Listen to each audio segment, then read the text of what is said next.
श्री कृष्ण गोविंद हरे मुरारे, हे नाथ नारायण वासुदेवा। श्री कृष्ण गोविंद हरे मुरारे, हे नाथ नारायण वासुदेवा। श्री कृष्ण गोविंद हरे मुरारे, हे नाथ नारायण वासुदेवा। श्री कृष्ण गोविंद हरे मुरारे, हे नाथ नारायण वासुदेवा। हे नाथ नारायण वासुदेव, हे नाथ नारायण वासुदेव। हे नाथ नारायण वासुदेव, हे नाथ नारायण वासुदेव। श्री कृष्ण गोविंद हरे मुरारे, हे नाथ नारायण वासुदेव। श्री कृष्ण गोविंद हरे मुरारे, हे नाथ नारायण वासुदेव। गोपाल कृष्ण भगवान की जय। श्रीमद भागवत महापुराण चौथा स्कंद आपण वाचत आहोत। त्यामध्ये अध्याय 18वा आपण या ठिकाणी सुरुवात करत आहोत। पृथ्वीचे दोहन। मैत्रेय म्हणतात, विदुरा, यावेळी महाराज पृथूंचे ओठ रागाने थरथर कापत होते। त्यांची अशी स्तुती करून पृथ्वीने आपले हृदय विचारपूर्वक स्थिर केले आणि ती भीत भीत त्यांना म्हणाली, प्रभो, आपण मला राग शांत करावा आणि मी जी प्रार्थना करीत आहे ती लक्षपूर्वक ऐकावी, कारण बुद्धिमान पुरुष भ्रमराप्रमाणे सर्व ठिकाणाहून सारच ग्रहण करतात। तत्वज्ञानी मुनींनी या लोकात आणि परलोकात मनुष्यांचे कल्याण करण्यासाठी पुष्कळ उपाय शोधून काढले आणि ते उपाय आणले आहेत। त्या प्राचीन ऋषींनी सांगितलेले उपाय याही काळात जो पुरुष श्रद्धापूर्वक चांगल्या तऱ्हेने आचरण करतो तो सुलभपणे इच्छित फळ प्राप्त करून घेतो, परंतु जो अज्ञानी पुरुष त्यांचा अनादर करून आपल्या मनाने कल्पिलेल्या उपायांचा अवलंब करतो त्याचे केलेले सर्व उपाय वारंवार निष्फळ होतात। राजन, पूर्वी ब्रह्मदेवांनी जे धान्य इत्यादी उत्पन्न केले होते ते यमनियमादिव्रतांचे पालन न करणारे दुराचारी लोकच खाऊन टाकतात, असे मी पाहिले आहे। लोकरक्षक अशा आपण राज लोकांनी माझे पालन आणि आदर करणे सोडून दिले, म्हणूनच सर्व लोक चोरांप्रमाणे झाले आहेत। त्यामुळेच यज्ञासाठी लागणाऱ्या औषधी मी लपवून ठेवल्या आहेत। आता पुष्कळ कालावधी झाल्याने माझ्या पोटात ती धान्ये निश्चितच जीर्ण झाली आहेत। पूर्वीच्या आचार्यांनी सांगितलेल्या उपायांनी आपण ती बाहेर काढावीत। हे वीर, जर आपल्याला सर्व प्राण्यांचे कल्याण आणि बलाची वृद्धी करणारे अन्न हवे असेल तर आपण मला योग्य असे वासरू दोहपान आणि दोहन करण्यासाठी व्यवस्था करा। मी त्या वासराला स्नेहाने पुन्हा पाजून दुधाच्या रूपाने आपणा सर्वांना इच्छित वस्तू देईन। राजन, तुम्ही मला सपाट केले पाहिजे, त्यामुळे पावसाळा संपल्यानंतर सुद्धा माझ्यावरती इंद्राने केलेल्या वर्षावाचे पाणी सगळीकडे टिकून राहील। माझ्या पोटातील आर्द्रता जाणार नाही, हे तुमच्या दृष्टीने अतिशय मंगलकारक होईल। पृथ्वीने सांगितलेल्या या प्रिय आणि हितकारी वचनांचा स्वीकार करून महाराज पृथूने स्वयंभू मनुला वासरू बनविले आणि आपल्या हातावरच सर्व धान्याची धार काढली। पृथूप्रमाणेच इतर समजूतदार लोक सुद्धा सगळीकडून सार ग्रहण करतात, म्हणून त्यांनी पृथूने वश केलेल्या पृथ्वीकडून आपापल्या इच्छित वस्तू प्राप्त करून घेतल्या। हे विदुरा, ऋषींनी बृहस्पतीला वासरू बनवून वाणी, मन आणि श्रोत्ररूपी पात्रात पृथ्वीच्या वेदरूपी पवित्र दुधाचे दोहन केले। देवतांनी इंद्राची वासरू म्हणून कल्पना करून सुवर्णमय पात्रात अमृत, मनोबल, इंद्रिय बल आणि शारीरिक बलरूपी दुधाचे दोहन केले। दैत्य आणि दानवांनी असुर श्रेष्ठ प्रल्हादाला वासरू बनवून लोखंडी पात्रात मध आणि आसवरूप दुधाचे दोहन केले. गंधर्व आणि अप्सरांनी विश्वावसूला वासरू बनवून कमलरूप पात्रामध्ये संगीत माधुर्य आणि सौंदर्य दुधाचे दोहन केले. श्राद्धदेव पितृगणांनी आर्यमाला वासरू बनविले आणि मातीच्या कच्च्या मडक्यात श्रद्धापूर्वक काव्यरूप दुधाचे दोहन केले. नंतर कपिल देवांना वासरू बनवून आकाशरूप पात्रामध्ये सिद्धांनी अनिमादी अष्टसिद्धी तसेच विद्याधरांनी आकाशगमन आदी विद्यांचे दोहन केले. किंपुरुष इत्यादी इतर मायावी योनींनी मयदानवाला वासरू बनविले आणि अंतर्धान पावणे, विचित्र रूप धारण करणे इत्यादी संकल्प रूप मायेचे दूध रूपाने दोहन केले. अशाच प्रकारे यक्ष, राक्षस, भूत, पिशाचादी मांसाहार करणाऱ्यांनी भूतनाथ रुद्राला वासरू बनवून कपालरूप पत्रात रक्तरूप दुधाचे दोहन केले. बिनकफनाचे साप, फण्याचे साप, नाग, विंचू इत्यादी विषारी प्राण्यांनी तक्षकाला वासरू बनवून मुखरूप पात्रात विषरूपी दुधाचे दोहन केले. पशूंनी बैलाला वासरू बनवून वनरूप पात्रामध्ये गवतरूप दुधाचे दोहन केले. मोठमोठ्या दाढा असणाऱ्या मांसभक्षी जीवांनी सिंहरूप वासराद्वारा आपल्या शरीररूप पात्रात कच्च्या मांसरूपी दुधाचे दोहन केले. तसेच पक्ष्यांनी गरुडाला वासरू बनवून किडे, पतंग असे हालचाल करणारे आणि फळे इत्यादी स्थिर पदार्थांचे दूध रूपाने दोहन केले. वृक्षांनी वडाच्या झाडाला वासरू बनवून अनेक प्रकारच्या रसरूपी दुधाचे दोहन केले आणि पर्वतांनी हिमालय रूप वासराच्या द्वारा आपल्या शिखर रूप पात्रांमध्ये अनेक प्रकारच्या दुधांचे दोहन केले. पृथ्वी सर्व इच्छित वस्तू देणारी आहे आणि यावेळी ती पृथ्वीच्या अधीन होती, म्हणून तिच्यापासून सर्वांनी आपापल्या जातीच्या प्रमुखाला वासरू बनवून निरनिराळ्या पात्रांमध्ये भिन्न भिन्न पदार्थांचे दुधाच्या रूपाने दोहन केले. कुरुश्रेष्ठ विदुरा, अशा प्रकारे पृथ्वी इत्यादी सर्व अन्न ग्रहण करणाऱ्यांनी वेगवेगळे दोहन पात्रे आणि वासरांच्या द्वारे आपापले भिन्न भिन्न अन्नरूप दूध पृथ्वीपासून दोहून घेतले. यामुळे महाराज पृथ्वी इतके प्रसन्न झाले की सर्व इच्छित वस्तू देणाऱ्या पृथ्वीबद्दल त्यांना आपल्या कन्येप्रमाणे स्नेह उत्पन्न झाला आणि त्यांनी तिच्या आपल्या कन्येच्या रूपाने स्वीकार केला. यानंतर राजाधिराज पृथ्वीने आपल्या धनुष्याच्या टोकाने पर्वतांना फोडून हे बहुतेक भूमंडल सपाट केले. ते पित्याप्रमाणे आपल्या प्रजेचे पालन पोषण करण्याच्या व्यवस्थेत गुंतले होते. त्यांनी या सपाट भूमीचे प्रजेसाठी सगळीकडे यथायोग्य निवासस्थानांचे विभाग तयार केले. अनेक गावे, कसबे, नगरे, किल्ले, गवळवाडे, पशूंचे गोटे, छावण्या, खाणी, खेडी आणि पहाडाच्या पायथ्याशी गावे वसवली. पृथ्वीच्या अगोदर या पृथ्वी तलावरती नगरे, गावे इत्यादी विभाग नव्हते. सर्व लोक आपापल्या सोयीनुसार बेधडक इकडे तिकडे राहत होते. गोपाल कृष्ण भगवान की जय. अध्याय 19. पृथूंचे अश्वमेध यज्ञ. मैत्रेयजी म्हणतात, मनुच्या ब्रह्मावर्त क्षेत्रामध्ये जेथे सरस्वती नदी पूर्वाभिमुख होऊन वाहते तेथे राजा पृथूने 100 अश्वमेध यज्ञांची दीक्षा घेतली. हे पाहून भगवान इंद्रांना वाटले की या यज्ञामुळे पृथू माझ्याहून वरचढ होईल, म्हणून त्यांना त्यांचा यज्ञ महोत्सव सहन झाला नाही. महाराज पृथूच्या यज्ञात सर्वांचे अंतरात्मा सर्व लोकपूज्य जगदीश्वर भगवान हरींनी यज्ञेश्वर रूपाने साक्षात दर्शन दिले होते. त्यांच्याबरोबर ब्रह्मदेव, रुद्र तसेच आपापल्या अनुयायांसह लोकपाल सुद्धा आले होते. त्यावेळी गंधर्व, मुनी आणि अप्सरा प्रभूंची कीर्ती गात होते. सिद्ध, विद्याधर, दैत्य, दानव, यक्ष, सुनंद, नंद इत्यादी भगवंताचे प्रमुख पार्षद आणि जे सदैव भगवंताच्या सेवेसाठी उत्सुक असतात ते कपिल, नारद, दत्तात्रेय आणि सनकादिक योगेश्वर सुद्धा त्यांच्याबरोबर आले होते. हे भारता, त्या यज्ञात यज्ञ सामुग्री देणाऱ्या भूमीने कामधेनुरूप होऊन यजमानाच्या सर्व इच्छा पूर्ण केल्या. नद्या सर्व प्रकारच्या रसांना वाहून आणीत होत्या. तसेच ज्यांच्यापासून मध गळत होता असे मोठमोठे वृक्ष दूध, दही, अन्न, तूप इत्यादी वेगवेगळी सामग्री समर्पण करीत होते. समुद्र पुष्कळशा रत्नांच्या राशी, पर्वत, भक्ष्य, भोज्य, चोष्य आणि लेह्य या 4 प्रकारचे अन्न तसेच लोकपालांसहित संपूर्ण लोक निरनिराळे नजराने समर्पण करीत होते.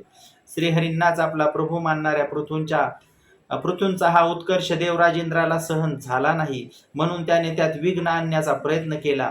ज्यावेळी महाराज पृथू शेवटच्या यज्ञाने भगवान यज्ञपतींची आराधना करीत होते तेव्हा इंद्राने ईर्षेने पेटून गुप्त रूपाने त्यांच्या यज्ञाचा घोडा पळविला. इंद्राने अधर्मामध्ये धर्माचा भ्रम उत्पन्न करणाऱ्या पाखंडी वेश धारण केला होता. या वेशात तो घोड्याला घेऊन मोठ्या वेगाने आकाशमार्गाने चालला होता.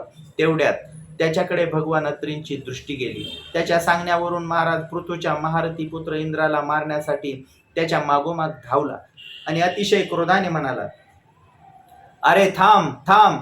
इंद्राच्या डोक्यावर जटा होत्या आणि शरीराला भस्म लावले होते. त्याचा असा वेश पाहून पृथुकुमार त्याला मूर्तिमंत धर्मच समजला, म्हणून त्याने त्याच्यावरती बाण सोडला नाही. जेव्हा तो इंद्रावर वार न करताच परत आला तेव्हा अत्रींनी पुन्हा इंद्राला मारण्याची त्याला आज्ञा केली. वत्सा, या देवाधम इंद्राने तुमच्या यज्ञामध्ये विघ्न आणले आहे, तू याला ठार कर. अत्री मुनींनी असे सांगताच पृथुकुमाराला अतिशय क्रोध आला. इंद्र अतिशय वेगाने आकाशातून चालला होता. त्यावेळी जटायूने रावणाचा पाठलाग करावा तसा पृथुकुमार इंद्रा मागोमाग धावला. ते पाहून इंद्राने आपला वेश आणि घोडा सोडून देऊन तो तेथेच अंतर्धान पावला आणि तो वीर आपला यज्ञ पशु घोडा घेऊन पित्याच्या यज्ञशाळेत परत आला. हे विदुरा, त्याचा हा अद्भुत पराक्रम पाहून महर्षींनी त्याचे नाव विजिताश्व असे ठेवले. यज्ञ पशुला यूप आणि चशाल यांना बांधले होते. शक्तिशाली इंद्राने घोर अंधार पसरविला आणि त्यात लपून तो पुन्हा त्या घोड्याला त्याच्या सोन्याच्या साखळीसह घेऊन गेला. अत्री मुनींनी पुन्हा तो आकाशात वेगाने जात असल्याचे पृथुकुमाराला दाखविले. तेव्हा त्याच्याजवळ कपाल आणि खडवांग पाहून पृथुकुमाराने त्याला अडवले नाही. आता अत्रींनी राजकुमाराला पुन्हा प्रोत्साहित केले. तेव्हा त्याने रागाने इंद्रावरती सोडण्यासाठी धनुष्याला बाण जोडला. हे पाहताच इंद्राने तो वेश आणि घोडा सोडून देऊन तो तिथेच अंतर्धान पावला. वीर विजिताक्ष्व आपला घोडा घेऊन पित्याच्या यज्ञशाळेत परत आला. तेव्हापासून इंद्राचा तो निंद्य वेश अज्ञानी लोकांनी ग्रहण केला. घोडा पळवून नेण्याच्या इच्छेने इंद्राने जी जी रूपे धारण केली होती ते पापाचे खंड असल्यामुळे त्याला पाखंड म्हणू लागले. येथे खंड शब्द चिन्हाचा निर्देश करणार आहे. अशा प्रकारे पृथ्वीच्या यज्ञाचा विध्वंस करण्यासाठी यज्ञ पशुला चोरून नेतेवेळी इंद्राने जे पुष्कळ वेळा ग्रहण करून नंतर टाकले होते, त्या नग्न राहणे, रक्तबांबाळ धारण करणे इत्यादी पाखंडी आचरणामध्ये अज्ञानी माणसांची बुद्धी बहुतेक आसक्त होते आणि त्यांच्या चतुर युक्तिवादाने वास्तविक हे धर्माभास असूनही लोक भ्रमाने त्यांना धर्म समजून याच्यामध्ये आसक्त होतात. इंद्राच्या या वाकड्या चालीचा अंदाज आल्यावरती परमपराक्रमी महाराज पृथूंना फार क्रोध आला. त्यांनी आपले धनुष्य घेऊन त्याच्यावरती बाण चढविला. त्यावेळी तो क्रोधावेशात असल्याने त्याच्याकडे पाहवत नव्हते. जेव्हा ऋत्विजांनी पाहिले की असह्य पराक्रमी महाराज पृथू इंद्राचा वध करण्यासाठी तयार झाले आहेत, तेव्हा त्यांना थांबवित ते म्हणाले, राजन, आपण मोठे बुद्धिमान आहात. यज्ञ दीक्षा घेतल्यावरती शास्त्रविहित यज्ञ पशु खेरीज अन्य कोणाचा वध करणे योग्य नव्हे. या यज्ञ कार्यात विघ्न आणणारा तुझा शत्रू इंद्र तर तुझ्या सुयशामुळेच निस्तेज झाला आहे. आम्ही अमोघ आवाहन मंत्र्यांनी त्याला तेथेच बोलावून घेतले आणि जबरदस्तीने त्याच्या अग्नीत हवन करतो. विदुरा, यजमानांशी असा विचार विनिमय करून त्याचा ऋत्विजांनी क्रोधाने इंद्राला आवाहन केले. ते सुर्वेतून त्याची आहुती टाकणार तेवढ्यात ब्रह्मदेवांनी तेथे येऊन त्याला अडविले. ते म्हणाले, तुम्ही इंद्राचा वध करता कामा नये, कारण हा इंद्र भगवंताची यज्ञ नावाची मूर्ती आहे. तुम्ही यज्ञ करून या देवांची आराधना करीत आहात. ते इंद्राचेच अंग आहेत आणि त्यालाच तुम्ही यज्ञाने मारू इच्छिता. पृथ्वीच्या या यज्ञानुष्ठानात विघ्न आणण्यासाठी इंद्राने ही जी पाखंडी रूपे घेतली ती धर्माचे उच्चाटन करणारी आहेत. या गोष्टींकडे तुम्ही लक्ष द्या. त्याला आता आणखी विरोध करू नका, नाहीतर तो अधिकच पाखंड मार्गाचा प्रचार करील.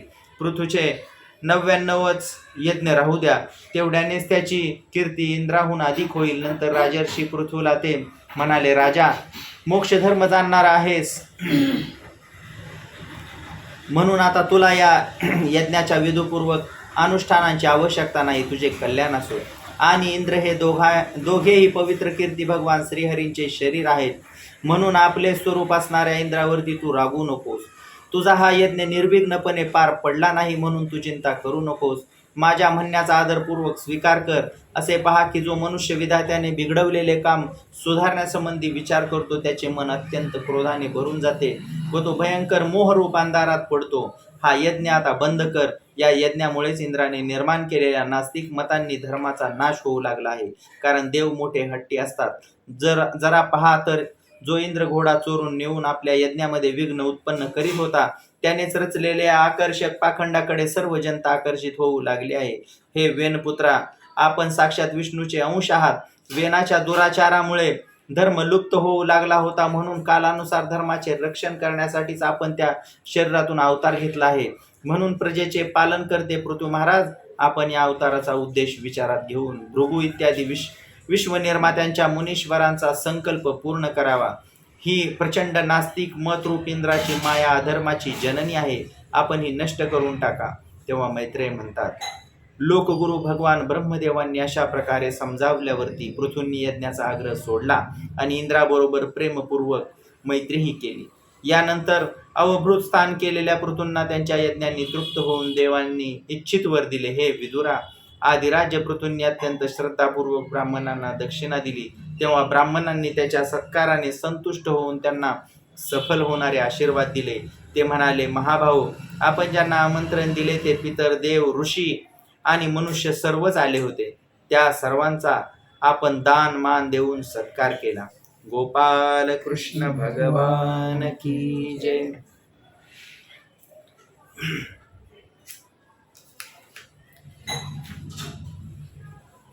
अध्याय 20.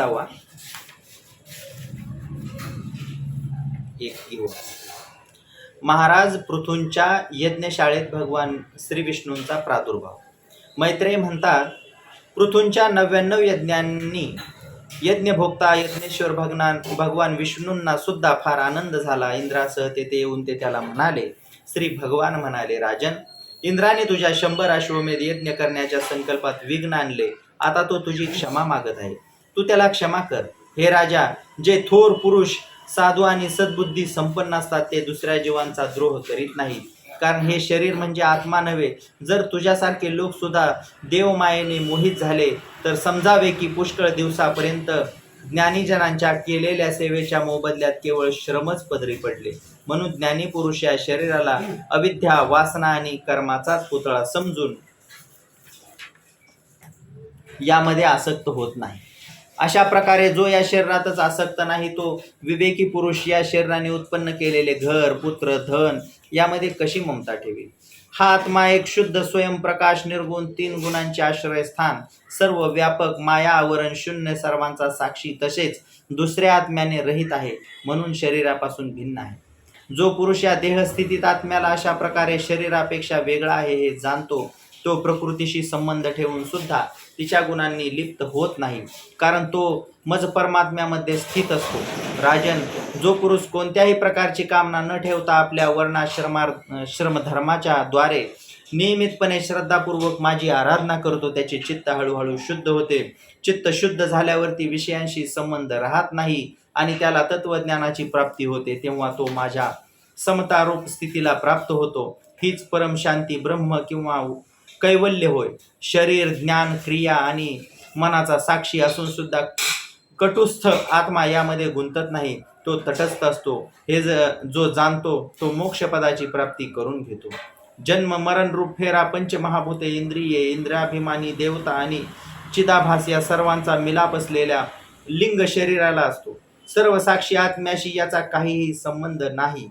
माझ्यामध्ये दृढ प्रेम ठेवणारे बुद्धिमान पुरुष संपत्ती किंवा विपत्ती आली तरी कधीही हर्ष शोकांच्या अधीन होत नाही. म्हणून हे वीरवरा, उत्तम, मध्यम आणि अधम पुरुषांमध्ये तू समान भाव ठेवून सुख दुःख हे एकसारखे समज. तसेच मन आणि इंद्रिय यांच्यावरती विजय मिळवून माझ्या इच्छेनेच तुला जोडल्या गेलेल्या मंत्री व सेवकांच्या सहाय्याने सर्व लोकांचे रक्षण कर. प्रजेचे पालन करण्यातच राजाचे कल्याण आहे. यामुळे त्याला परलोकात प्रजेच्या पुण्याचा 6वा भाग पुण्य मिळते. या विरुद्ध जो राजा प्रजेचे रक्षण करीत नाही परंतु त्याच्याकडून कर मात्र वसूल करतो, त्याचे सर्व पुण्य प्रजा हिरावून घेते आणि त्याच्या बदल्यात त्याला प्रजेच्या पापात भागीदार व्हावे लागते. असा विचार करून तू श्रेष्ठ ब्राह्मणांना संमत आणि पूर्व परंपरेने प्राप्त झालेल्या धर्माचेच मुख्य आचरण करावे आणि कोठेही आसक्त न होता या पृथ्वीचे न्यायाने पालन करीत राहावे. त्यामुळे सर्व प्रजा तुझ्यावरती प्रेम करील आणि थोड्याच दिवसात तुला घर बसल्या सनकादिक सिद्धांचे दर्शन होईल. राजन, तुझ्या गुणांनी आणि स्वभावाने मला वश करून घेतले आहे, म्हणून तुझी इच्छा असेल तो वर मागून घे. यज्ञ, तप किंवा योगाच्या द्वारे माझी प्राप्ती सुलभ नाही. ज्यांच्या चित्तामध्ये समता आहे त्यांच्याच हृदयात मी राहतो. मैत्रेय म्हणतात, सर्वांचे गुरु श्रीहरी यांनी असे म्हटल्यानंतर जगद जगद्विजयी पृथ्वीने त्यांची आज्ञा शिरोधार्य मानली. देवराज इंद्र आपल्या कर्माने लज्जित होऊन त्यांच्या चरणावरती लोटांगण घालणार होता. तेवढ्यात राजाने त्याला प्रेमपूर्वक हृदयाशी धरले आणि त्याच्याविषयी द्वेष मनातून काढून टाकला. नंतर पृथ्वीने विश्वात्मा भक्तवत्सल भगवंताचे पूजन केले आणि क्षणोक्षणी उचंबळणाऱ्या भक्ती व भावात निमग्न होऊन प्रभूंचे चरण धरले. श्रीहरी तेथून जाऊ इच्छित होते, परंतु पृथ्वीविषयीच्या वात्सल्य भक्ताने भावाने त्यांना तेथेच थांबवले. ते आपल्या कमलदलप्रमाणे असणाऱ्या नेत्रांनी त्याच्याकडे पाहत राहिले. तेथून त्यांचा पाय निघेना. आदिराज पृथ्वीचे डोळे पाण्याने भरून आल्यामुळे तो भगवंताचे दर्शन घेऊ शकत नव्हता. इतकेच काय, पण कंठ सद्गतीत झाल्या कारणाने काही बोलू शकत नव्हता. म्हणून त्याने त्यांना मनाने आलिंगन देऊन हृदयात घट्ट पकडून ठेवले आणि हात जोडून तो स्तब्ध उभा राहिला.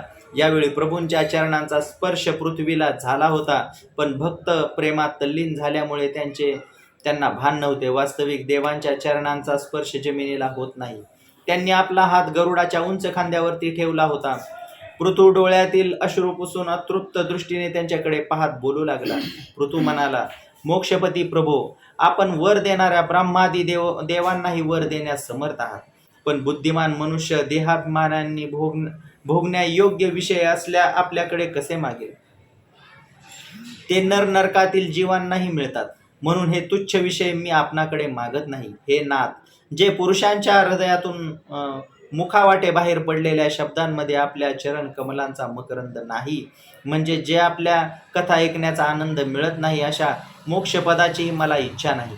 म्हणून माझी प्रार्थना आहे की मला 10,000 कान द्या, म्हणजे ज्यांनी मी आपले लीला गुण ऐकत राहील.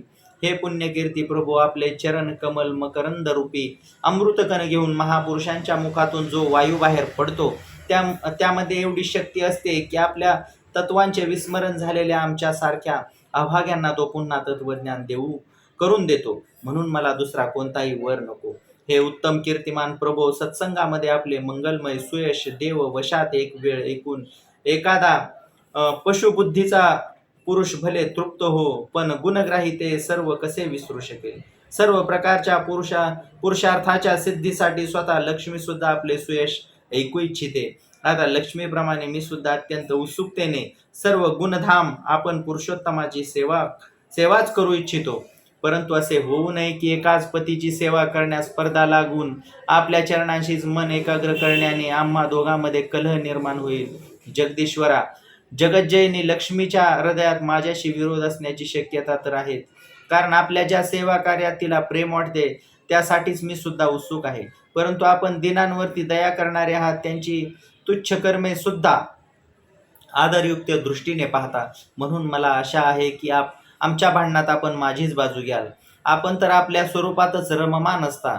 आपल्याला लक्ष्मीशी तरी काय देणे घेणे आहे? मायेचे कार्य, अहंकार इत्यादींच्या आपल्यामध्ये सर्वथैव अभाव आहे. म्हणूनच निष्काम महात्मे लोक ज्ञान झाल्यानंतरही आपलेच भजन करतात. भगवान, आपल्या चरण कमलांचे निरंतर चिंतन करणे याखेरीज सत्पुरुषांचे अन्य कोणतेही प्रयोजन आहे असे मला वाटत नाही. मी सुद्धा कोणतीही इच्छा मनात न ठेवता आपले भजन करीत आहे. आपण मला म्हणालात की वर माग. मला तर आपले हे बोलणे संसारातील मोहात पाडण्यासारखेच वाटते. एवढेच काय, आपल्या वेदरूप वाणीने सुद्धा जगाला बांधून ठेवले आहे. जर त्या वेदवाणीच्या दोरीने लोक बांधले गेले नसते तर मोहवश होऊन त्यांनी सकाम कर्म का केले असते? प्रभो, आपल्या मायेमुळेच मनुष्य आपल्या वास्तविक स्वरूपाला विमुख होऊन अज्ञानवश स्त्री पुत्राधिकांची इच्छा करतो. असे असतानाही जसे पिता पुत्राने प्रार्थना न करताही स्वतःहून पुत्राचे कल्याण करतो, त्याप्रमाणे आपणही आमच्या इच्छेची अपेक्षा न करता आमच्या हितासाठी स्वतःच प्रयत्न करावा. मैत्रेय म्हणतात, आदिराज पृथूने अशी स्तुती केल्यानंतर सर्व साक्षी श्रीहरी त्याला म्हणाले, राजन, तुझी माझ्या ठिकाणी भक्ती असो ही मोठी सद्भाग्याची गोष्ट आहे. तुझे चित्त माझ्या ठिकाणी जोडले आहे. असे झाले की तो मनुष्य तरुण जाण्यास कठीण अशी ही माझी माया पार करून जातो की जिला सोडणे किंवा जिच्या बंधनातून सुटणे अत्यंत कठीण आहे. तू आता दक्षतेने माझ्या आज्ञेचे पालन कर. हे राजा, जो मनुष्य माझ्या आज्ञेचे पालन करतो त्याचे सर्व ठिकाणी कल्याण होते. तेव्हा मैत्रेय म्हणतात, अशा प्रकारे भगवंतांनी राजर्षी पृथूच्या सारयुक्त गूढ वचनांचा आदर केला. नंतर पृथूने त्यांची पूजा केल्यावरती प्रभू त्यांच्यावरती कृपा करून जाण्यास निघाले.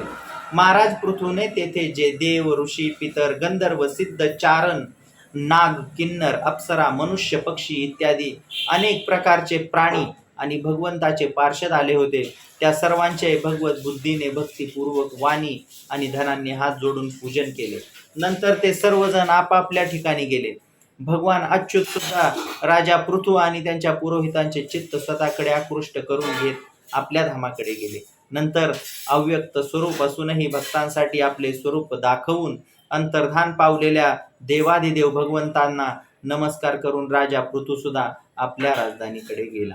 गोपाल कृष्ण भगवान की जय. अध्याय 20 आपण पूर्ण केलेले आहे.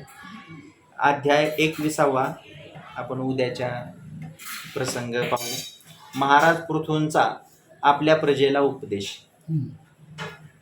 असा तो अध्याय आहे.